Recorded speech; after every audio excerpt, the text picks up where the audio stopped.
Hi, have we had lunch? Okay, good. Well, I'm going to get you started here really quickly. I need to know who knows how many daily active users are on Instagram? Yes, sir. Who's on it daily? No one knows the answer. Oh, how many people know? How many do you think? I probably shouldn't be on Daily the panel 'cause users. I don't know. 500 million. 500 million. Who's the most followed user on Instagram? Yes, ma'am. You got it. How many Instagram accounts can you have at one time? 2? 5. Who said 5? Okay, remember that because you get a prize later. You really will get a prize for this one because everyone wants to know this. What are the best days to post on Instagram?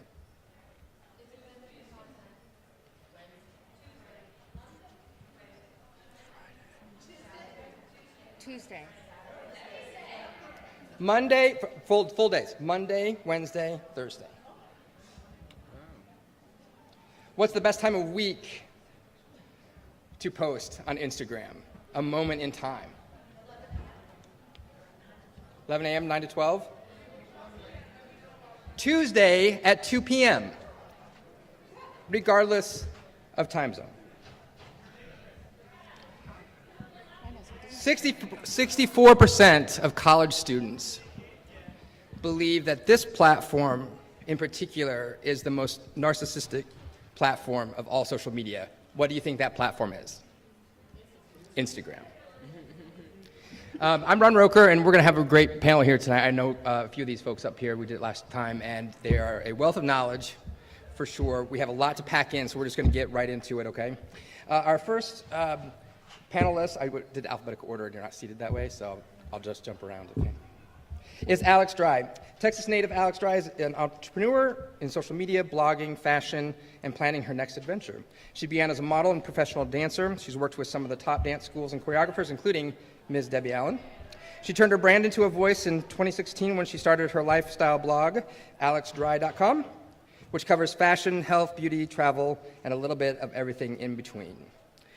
She's been featured in the media and partnered with many brands, including Just Fab, Neutrogena, and LF. She's designing and launching her new clothing line. Congratulations. Ultimate Redemption. When she's not busy at work, you can find her grabbing coffee at the beach or hanging with her dog, Kingston. Alex Dry, everyone.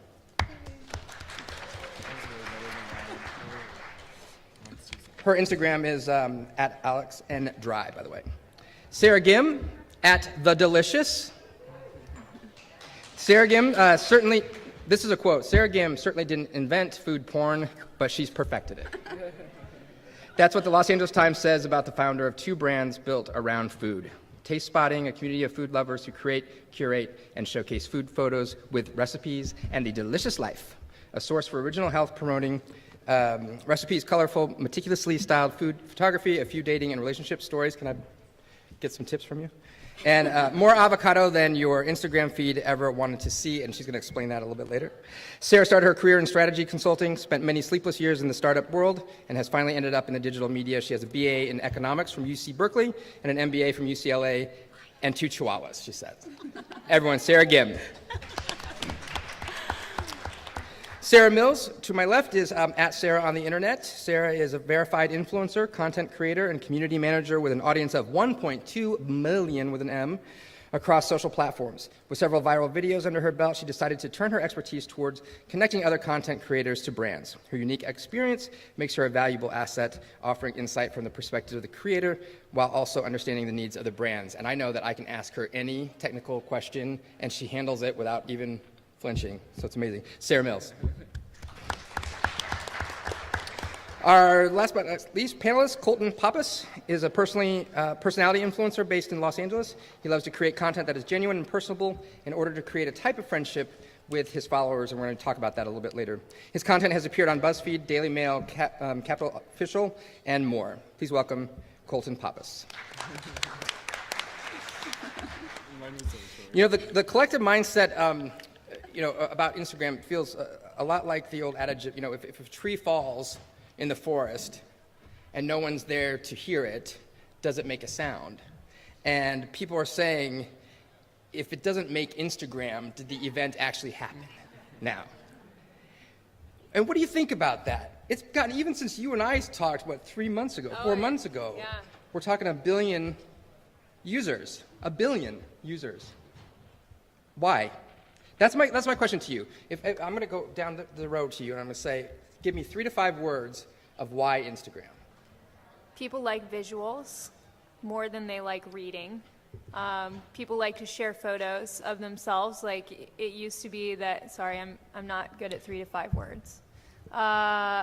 People used to pull out their photo albums and make everyone look at them, and now you just look at someone's Instagram, or like you get to do that. Like you're not pulling out your wallet with pictures of your kids or your cats. You're like, here's my Instagram. Everyone likes to talk about themselves, share about themselves, and I think that Instagram kind of makes people feel important.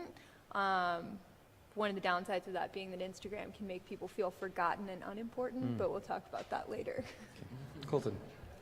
I think it is much shorter than that for my answer, but I would just say a picture says 1,000 words, and you can say so much with just a simple picture, and I think people love that about Instagram. Alex. I think that Instagram has kind of taken over as our news, like the e-news, or people go on there to see what's going on and what's happening in the world. So it's a source of, you can find anything anywhere and what's going on at any time. So,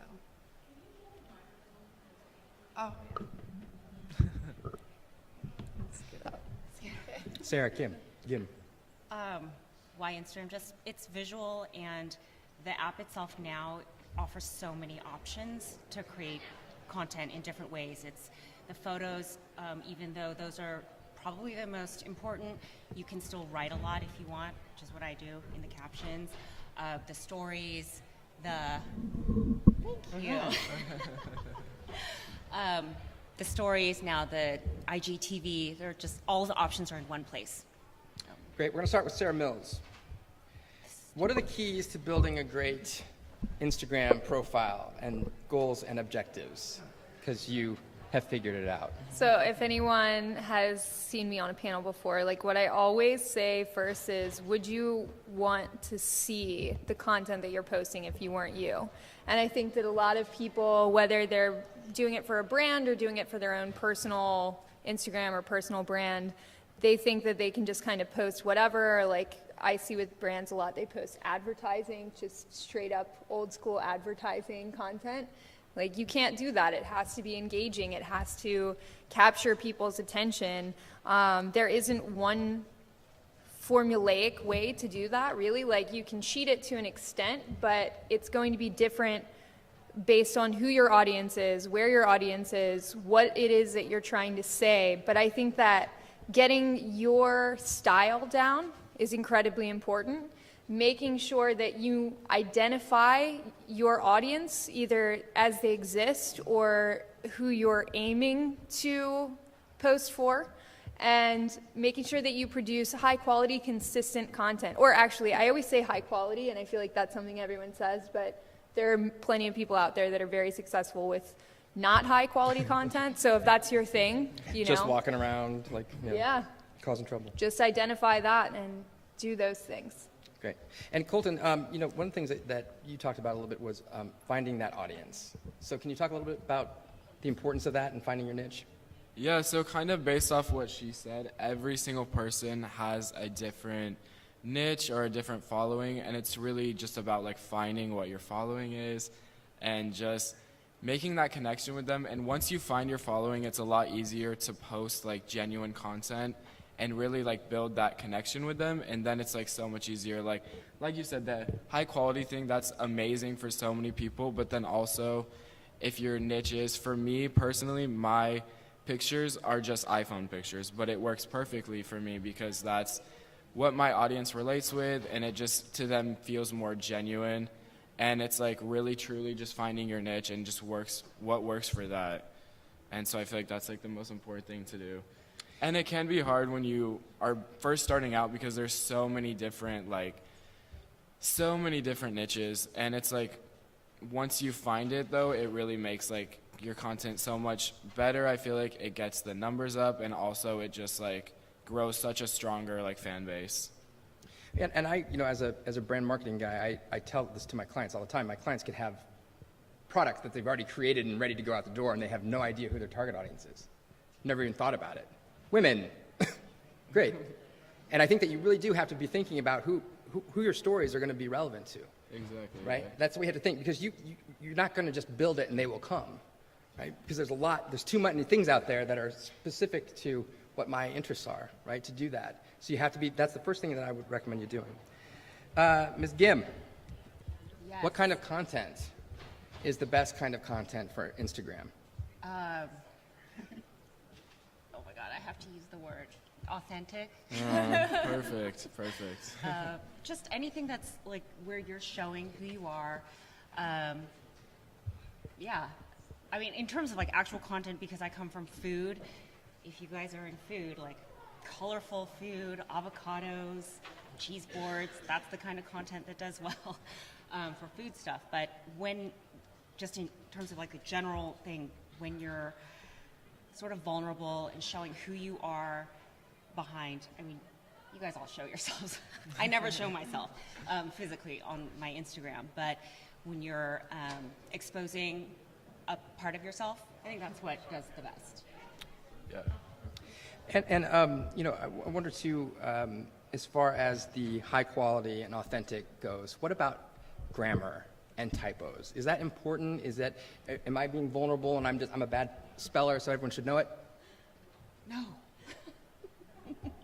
No? I mean, oh, sorry, you can go. Yeah, I think that for some people, sort of stream of thought or stream of consciousness works really well. They just kind of do a word vomit thing and people respond really well to that.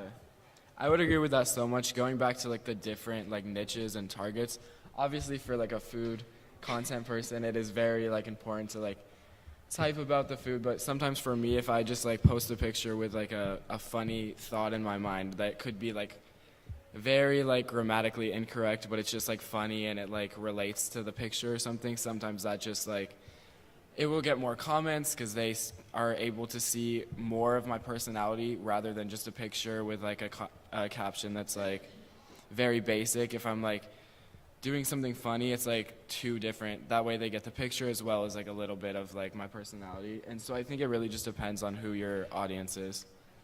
And Alex, it's a good segue to you and leveraging and building your brand. And how do you do that when you have all these things to take into consideration and your audience? Yeah, so personally, I started out not on Instagram. I started doing a lifestyle blog, kind of talking about fitness, fashion, travel, and that curated into, I was like, well, I should just post my pictures that I'm spending time on posting on my blog onto my Instagram.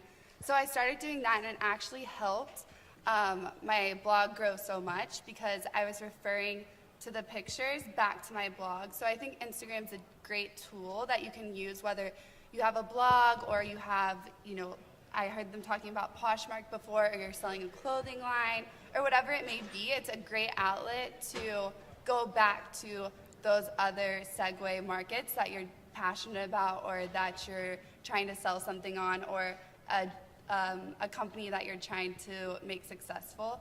Just because there are so many daily active users on Instagram, so there's so many eyes that are watching that post, especially since you can hashtag and people can go search the hashtags and your post will pull up and it will refer them to your blog. So I think that in leveraging your brand, like Instagram's a great way in that sense. Before you all started, was it based on, did you start Instagramming or blogging or whatever based on, I just have all this useless information that I just need to get out?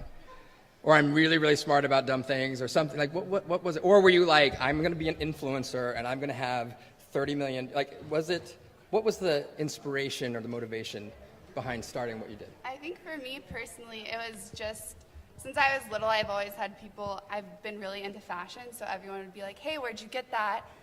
Where can I find that type of situation? And that's why I started my blog, because I was like, hey, everything in my closet is on this blog, so just go check it out, instead of me individually having to answer every single person. And so it just turned into, you know, building on Instagram and referring them back to that. I think so. I started my Instagram actually in 2011. Really? Yeah. So I've got one of the older accounts, which is definitely not an advantage sometimes. Why is that? Because the older your account is, the more inactive users that you're likely to have, especially if it's a large account, you're more likely to have like bots that have followed you at some point and then they're not used anymore, just like higher percentage of dead accounts. But when I started in 2011, nobody knew what Instagram was. They had like 5 terrible filters that you could put over.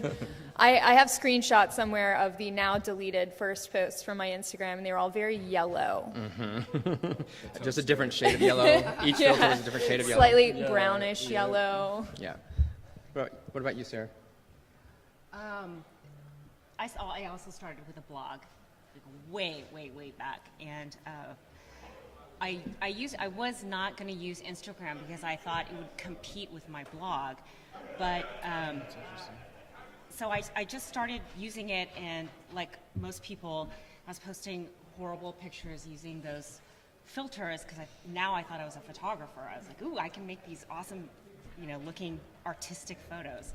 They're so horrible. Can you hear me now? Yeah, there you go. Okay. Don't be shy. Yeah, so I was posting originally just out of curiosity on Instagram, and it grew over 5 or 6 years. Cool. Sarah and Sarah, the infamous question. Algorithm. Figuring it out. Solving the mystery. So I am not an expert in things like machine learning. I've been learning more about machine learning recently. According to a lot of people that know more than I do about machine learning and algorithms, it's a straightforward algorithm. To the normal person, that means that you have no idea what is going on at any given moment. Exactly. It's all Right. chaos. So I don't know. Do you know more about algorithms than I do? Like actual machine learning stuff? Because you said you were like, he said you were in the startup. So I didn't know. That was a long time ago. Oh, okay, yeah. But I mean, with the algorithm stuff, it feels like there is none. Yeah. I would So- agree 100%. Well, so it feels like I've said many times before. It feels like you're being punished by someone who's actually out to get you, and it's sometimes really difficult to remember that it's a program and not like a person that's like trying to snuff out your online existence or like ruin your life individually. I sometimes feel like there's like a pantheon of Instagram gods, and they're like, who are we going to mess with today? But the algorithm does have some things that are fairly predictable, even for the layperson that does not know about machine learning. If you post content that does really poorly and no one engages with it, they're not going to keep showing that content. So let's say, try to explain myself a little bit more thoroughly, as succinctly as possible. Say you take a photo of your cat. Your followers don't care about your cat. You post that picture of your cat. No one likes the picture of your cat. They're not going to, they show that photo of your cat to, let's say, 100 people out of your 10,000 followers. If 4 of those 100 people like the picture of your cat, they're not going to keep showing it to all of your followers. It's going to just kind of taper off. The less people that like it, the more quickly it's going to taper off, and eventually you're going to be like, why does no one like this picture of my cat? The Instagram algorithm is terrible. And it's like, well, you should probably first look at the fact that you just posted a picture of your cat that your followers don't care about. So I see that a lot where people are like, I just posted a picture of my foot and I don't know why anyone's not liking it. It's like, do people normally like a picture of just your foot? Even for fashion stuff, it's somebody will post like a picture of a shoe and then be like, I can't believe my followers, Instagram is not showing my stuff. It's like, well, it's literally just a shoe. And if people are following you for like you and your lifestyle stuff, then like a picture of a shoe isn't going to necessarily get engagement. I think that's really important to remember. You can also sort of be like penalized for stuff. So if Instagram thinks that you're doing something spammy, supposedly there's no shadow ban, but definitely there's certain actions that you can do that Instagram will be like, we're not going to show your stuff to people for a while. Like, you go in this box until you stop doing the bad thing. So if that happens to you, you basically just have to keep posting and like hope for it to get better. And if you're using bots or too many hashtags or doing anything spammy, spam likes, then stop doing that and just keep posting normally. I think that's my top advice. Is that? Going off of what she said, it almost goes back to knowing your target audience because, so like she said, my followers say I had a cat, they don't want to see pictures of my cat. And even though I may want to share a picture of my cat, maybe just do like a story post or something of my cat.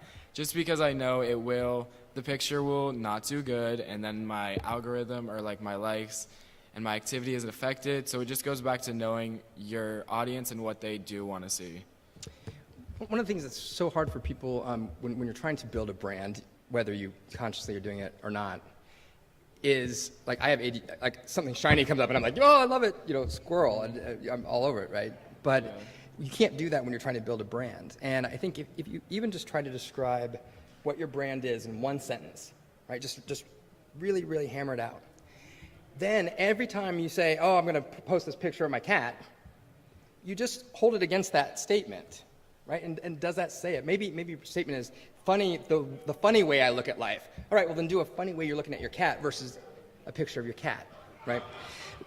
One thing I wanted to follow up with you all, and you tell me, were you tech people to begin with before you started doing this? Do you have to be a tech person? Do you have to sometimes I think, oh, I don't want to worry about the algorithms because I don't understand them, so they prevent me from doing something that I didn't know I could do anyway. I was emphatically not a tech person. I'm still really not a tech person. I've learned a lot about social media through talking to other people, learning from people that are tech people, and just trial and error on my own.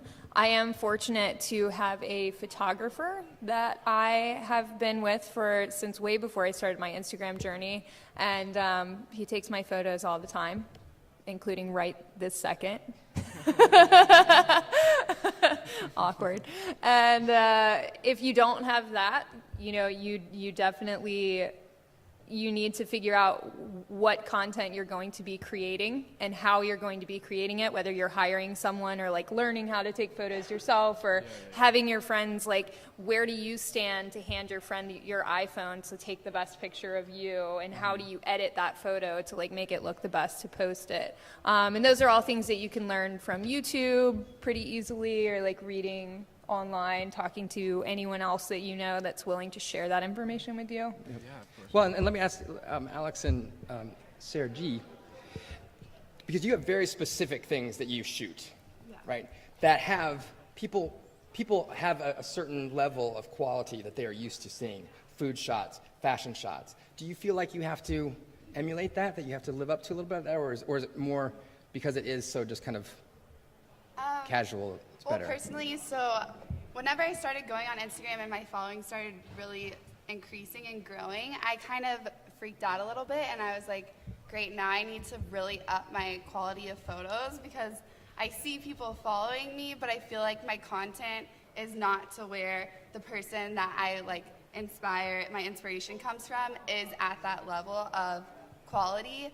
But honestly, I think that it's kind of a misconception. You don't need to get a full lighting, ring light, like 2 ring lights, a nice camera, like professional photo shoot on every single one of your Instagram photos. As long as you know your audience and the demographic. For me personally, I have a lot of little girls that follow me, and so I know that quality to them isn't very important. For them, they want to see the outfits and what I'm portraying and the lifestyle that I live. And so really knowing your age and your demographic is super important, because I'm not going to go on there and post myself and like on a bed in lingerie, because I have little girls that are looking at me and I'm their inspiration. And you are influential in every photo you post, whether you have 300 followers or 3 million followers. You still have people that are looking at you, and you still have eyes on you.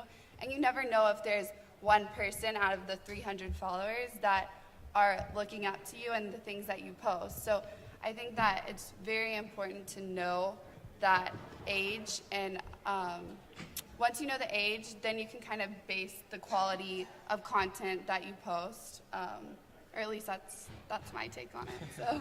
Well, and do you feel like, again, we're going to go back to the authentic word. Which I think is the most important thing. Like, we all keep mentioning it, but I really think It is. We don't want to call it that, but we Yeah. wish we had a different word for it. Yeah. But, yeah. But my question to you all is, how do you stay authentic and yet keep thinking about, okay, I'm not going to be in lingerie, when if that's your personality and that's the reason that people are tuning in, Well, I think right? that How do you filter through that? I think your audience will start to grow off of the content that you post. So I didn't start like my Instagram on posting things that were, sexual or inappropriate. And so the things that I was posting is what engaged my audience too. So that's why I have like a lot of little girl following, is because I post like cute, fashion, clothes, or travel, like where I go to and cool places that I travel to. And so naturally, I think that those followers will start engaging to the content that you post, and it's whatever demographic fits your content. So, Agreed? yeah.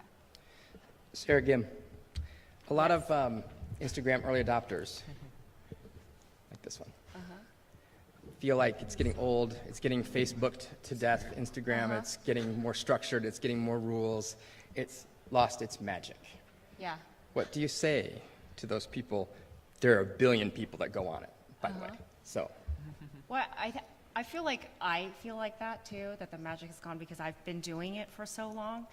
And at least in the food world, like the content is all starting to look the same, and it's all I think sounding it's the not same. just the food world, it's everything. it's just 'cause Everything. there's so much. Well, everybody wants I think that I'm going to interrupt you for 1 second because I think this is sort of important on that note of things looking the same. Brands love homogenized content. They love that. So for someone to get the brand partnerships that pay the most, quite often you're required almost to homogenize your content. It has to be clean, it has to have a certain look. They like that every travel blogger's stuff looks the same because then they know that whatever travel blogger they bring is going to be the same travel photos, which to me, even working on the brand side of things, I feel like at a certain point is like counterintuitive, because why do you want to bring 6 people to your resort to take the same exact like edited photo and everything?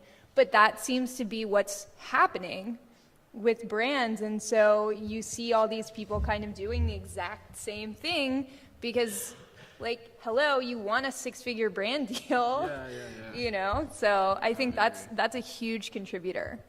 Yeah. I would imagine it's the same thing with food. It's like, oh, well, I want to work with this huge brand, so I'm going to take this exact same type of like food photo. Yeah, everything like super colorful, like top-down photo. But as the creator, so from the creator side, it feels kind of stifling. I feel like the creativity isn't there anymore. But that's what stories are for. Now stories or IGTV or live is the place to explore your creativity, and it's like that's the way Instagram was when you were blogging. Now there's Instagram. This is the place for us to check out new ways to do content, and now Instagram sort of varies like similar, and stories or other media is the way to kind of. Well, stories are becoming a bummer as well because Yeah. they've implemented the algorithm or an algorithm to the stories. So some of you may have noticed, I'm sure everyone here has noticed, that you went a few months ago, I don't even remember, 6 months ago or something now, it was like you would have this many story views and you knew that was consistently, let's say 25,000 or something was like your normal day. Every story you posted had 25,000 views. What a lot of us noticed is all of a sudden we went from having 25, 40,000 views on a story if you have, I mean, maybe that's just me, but down to like under 10,000, which was like what is happening? This is a huge problem when you're dropping that much. And it turned out that that was when the algorithm was changing. So now if you post a story that isn't the type of content that people want to see, that's just something that you want to post to be creative, then if your followers are not sending you DMs in response to that, if they're not watching all the way through, if they're skipping your stories, then you're essentially penalized for that. I get yelled at for using that term because it's like you're not actually being penalized. It's just that you're deprioritized in the algorithm. And Which sounds way better. potato, also potato. Right. So for posting that content that you like that's more creative, now you might also see your story views drop. So that's why they're encouraging everyone to use the slider and use the questions sticker and use the polls, because if people are interacting more with your stories, so not only if you want to post creative content, you have to make sure that you're putting the slider, that you're putting the polls, that it's asking a question, so people are going to send you a message in response. Okay. And then you have to answer Yeah. all of them. Yeah, but, okay, let me play devil's advocate for just a minute, though. So you used to get 20,000 views on your stories. Stories were brand new. Not everyone was doing stories, right? So now everyone's doing stories because they see the value in that. There are 8 million business profiles. Of the 8 million, 50% do stories. Okay? So that's another 4 million people doing stories. Oh yeah, I but can't watch everything. Absolutely not. So I'm so numb to it, right? It may be the same quality of whatever you're doing, and I may be the same person, but now I have 34 of these things that I'm looking at. So, Or like if you're following. I guess what I say to you is, I ask this question: is it the algorithm? Is it our ability to be creative? Is it attention span? Is it too much? Well, I mean, Everywhere. What is indubitably, it? part of it is the algorithm. Like, of course, you're not going to be able to watch 2,000 stories if you follow 2,000 people. And I always tell people to follow less people if you want to, like, have, more genuine engagements. But you're definitely deprioritized in the little line of circles if people are not responding to your stuff. Instagram's like, oh, cool, no one wants to see this, and they shove it all the way to the back. So that, of course, those things factor in, but it doesn't allow for your stories to just be a creative outlet the same way anymore, because you do still have to make sure that it's equally as engaging, and that, so you can't really just post a picture of your cat as much on there anymore, unless you're like, is my cat cute? Poll button. Yes. No. No, I would say, going off what she said, it's 100% very obviously algorithm, because I've noticed, like, very specifically, so for like a good minute I was getting like 10,000 views no matter what I was posting. Say it was a funny meme, a funny tweet, a selfie, anything.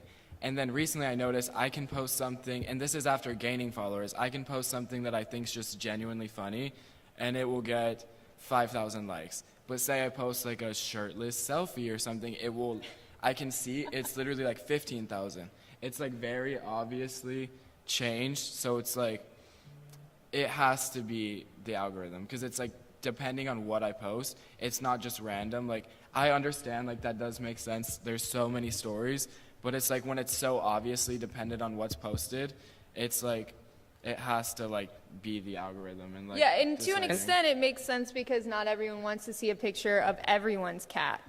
So that, they're going to like skip that, and then Instagram's going to try to show you the best content. But then that brings this kind of reality show aspect where everyone has to have the most like outrageous kind of engaging Yeah, you content. have to, like, step it up almost. Well, and this is my question to Alex and Colton, is how do you court brands, right? How do you try to get brands to pay you, and how do you stay authentic? Okay, so But also, how do you keep creating things without having to feel manipulated? yeah, no, that's a very hard thing, because for me, like I've mentioned this entire time, genuineness is like my major thing, and I will have brands reach out to me, and I really do have to decide if it's something that I feel like this is genuinely something I support, or something I feel like my followers would actually be interested in. And so it does make it difficult, but it's also like, I guess you have to decide what's worth it to you. If you want to be genuine and stay with what brands you truly like, or if you just want to like make the money. Get paid. Exactly. You kind of have to get the difference. But what I have noticed is I think brands are slowly picking up on the fact that, because I feel like a genuine following is so much more. Because if they believe what you're posting, they're gonna see it and be like, okay, well, he's not just posting a million brand deals, so this must be something good. And I feel like brands are slowly picking up on that, which is like I'm very thankful for. Yeah.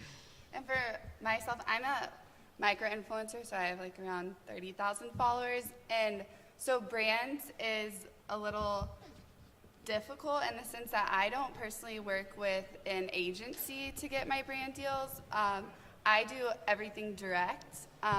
There are like a few outlets that I go through, like Tiny Sponsor and stuff like that, but for the most part, I do direct brand deals, and it's all through putting my email in the bio. I think that's really important for everyone to do, because then brands can reach out to you and you can get that direct contact with them, and that's how I've leveraged my brand deals personally.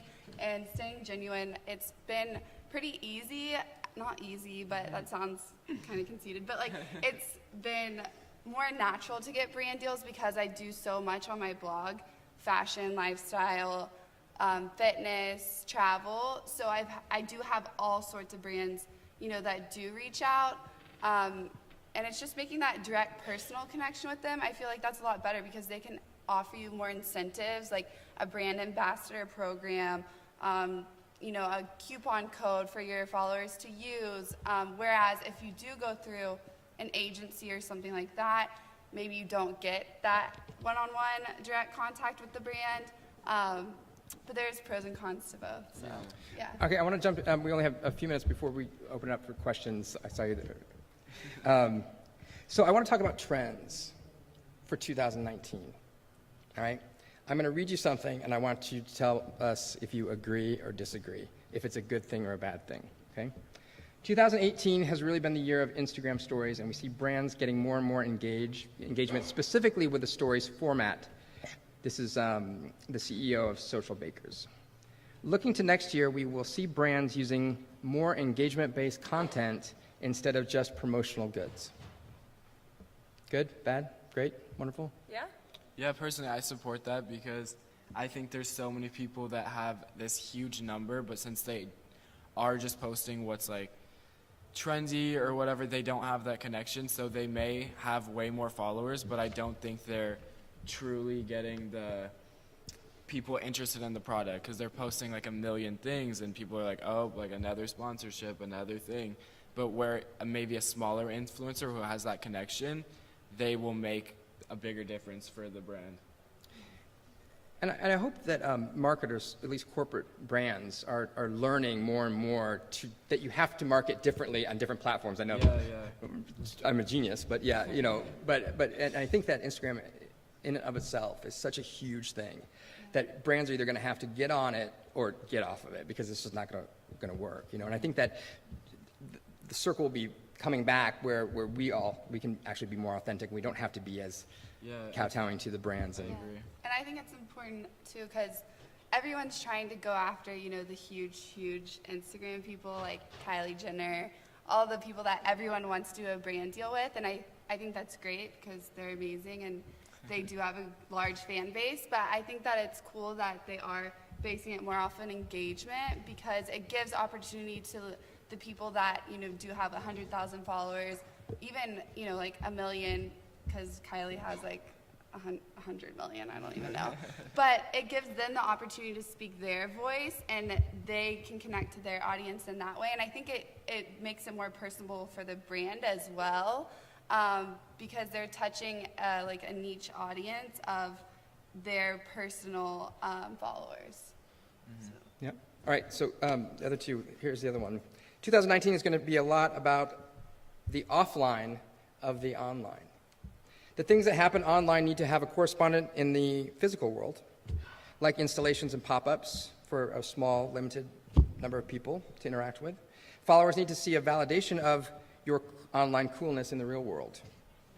Just good delivery of quality products to their door isn't going to cut it in 2019. Putting some soul into the brand will go the extra mile. What do you think?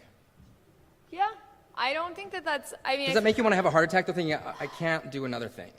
well, There's no physical way I can Like- now throw a party. I feel like that's kind of almost like a coastal city view of things, because there are a lot of brands that are successful in very small physical geographic areas. That I was just talking about this recently, because as an influencer based in LA, it's always like, well, did you get that invitation to that party? Why didn't I get invited to that party? And you have pressure from people saying that they feel like you should be at these parties, whether you have management or people giving you advice. It's like, well, you should go there and like take pictures and show that you go out. And it's like, well, there's lots of people and brands as well that are successful without that public face. So just from that view, like I don't, like there's people in Oregon in the middle of nowhere that are successful, and they're not brands or influencers doing or going to pop-ups, and they're still successful. But it's also like the whole thing that, people used to use big international agencies, advertising agencies, PR agencies, and stuff like that. Then they're like, I don't want to pay for this. Now I'll have 13 different boutique agencies. Well, now I just want 2 boutique agencies. So I'm asking them to be everything.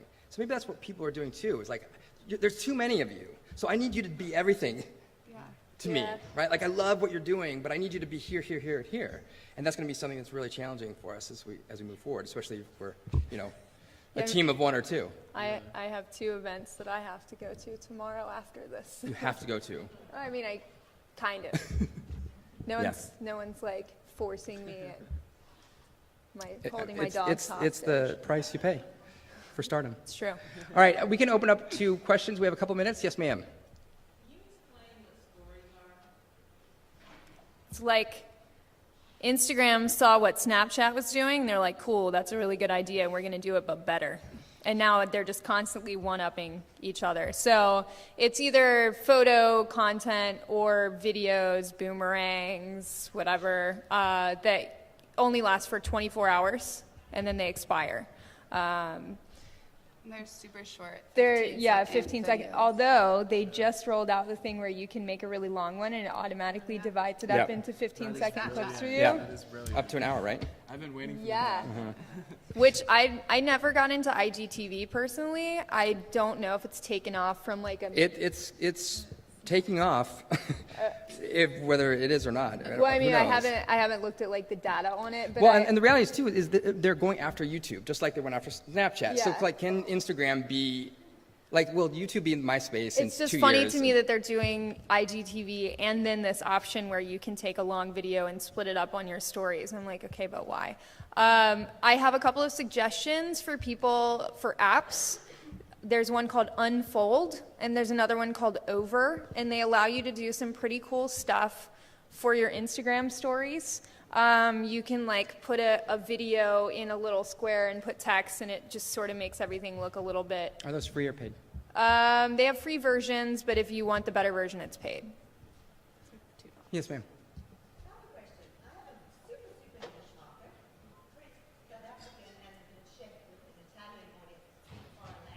How do you, as somebody who's creating content now, I see a lot of some of the influencers are taking shorter captions. I'm known for the thesis, and writing shorter captions in multiple languages. How do you deal with this international market, like a European base, where you want to actually allow the audience in foreign language to actually understand what you wrote as well? I mean, I think that's a pretty successful way to do things. I see that a lot with people I know who are multilingual themselves, or if they're someone who is like an expat from either the U.S. living somewhere else or vice versa, and they just do the multiple languages. And I see in the comments that people interact in both or multiple languages. So I don't know if. I would say the shorter the better too. Just because In general, I right? In general, like with captions or anything that you do, just because the Well, it depends on your audience was too, gonna and say, what it and what depends on they're your interacting with. So, like, I don't have a blog, and I'll write really long captions, and people are into that, and they respond to that. So, Yeah, and then for me, my following is purely United States, and so for me, I feel like if I was putting in different languages, it wouldn't really like make sense. But if you do have a following that is like around the world or worldwide, I think they would like appreciate that. everyone always asks me to do mine in Spanish, and I'm like, I'm sorry, I don't speak Spanish. We I have probably time for should. one really short last question.